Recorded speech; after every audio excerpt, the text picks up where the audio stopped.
Well, hello Glue Troopers, and welcome back to the Tarvis.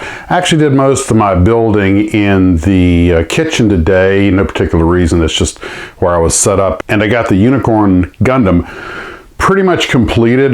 Still have to do the weapons and the shields, but the actual unit itself is pretty much done. It still has to be, of course, decaled and everything. This is an incredibly complex kit. I'm astonished. The only thing that's been more complicated, perhaps the Caterham, and of course this perfect grade Gundam that I'm working on. Those are the only things I can think of that were really more detailed. There was a little tiny bit of breakage that I was able to work around and had to use a few touches of glue in a few spots. But this kit is something else. The complexity of everything, the joints, how they work.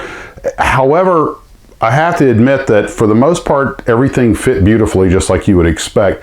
But given some of the odd shapes, and although their instructions are pretty good, it's still sometimes you wind up getting something in backwards because just you're trying to figure out these complex shapes. You turn it around like trying to match to the picture. And there were a couple of disassemblies that took place to get things back the right way. So it took pretty much the entire day.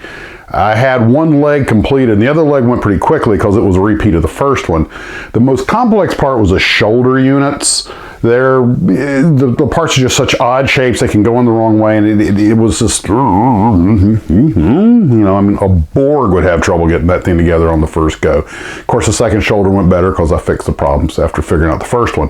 But they're all in there, and of course, this has moving components like the flip out, or I guess those are supposed to be for the lightsabers or lasers or whatever, because it has the pieces of the arm that like weapons that pop out. And you have all these features on it that work. The one parts that kept falling off are the side skirts, so I finally had to resort to using a touch of glue, because even though they would snap securely into place, you touch them, off they would. Just, there's always one, you know, that's the way it goes. I also brought the Cadillac into the kitchen so I could take a break and work on it when I didn't feel like working on the Gundam, but I wound up working straight through on the Unicorn Gundam. But the Cadillac, I noticed that Johan kit, a lot of it's molded in color.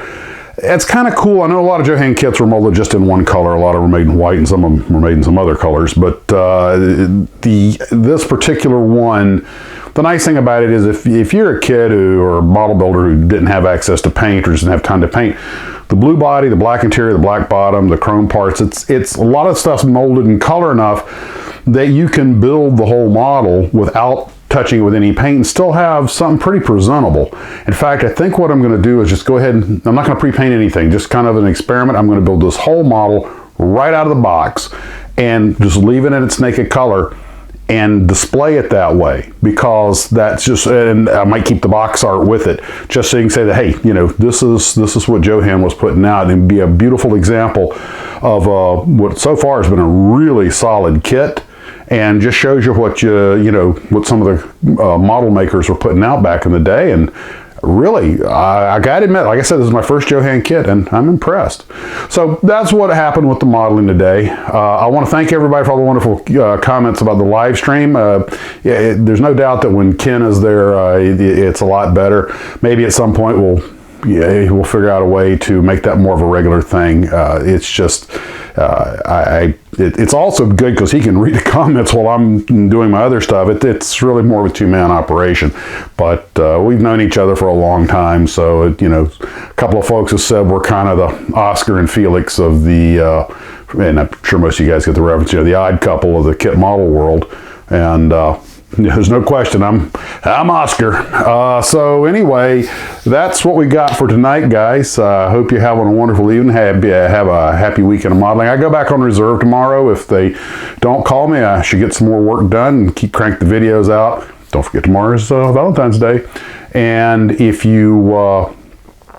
they do call me in and I don't get to do anything, then, well, you know, that's the job. So guys, thanks for tuning in. Hope you're having a wonderful evening. And as always, model on.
By the way, I'm going to look, apparently there's a video of some guy who actually flew all the way from New York to make JAXCON. I got to go check that out.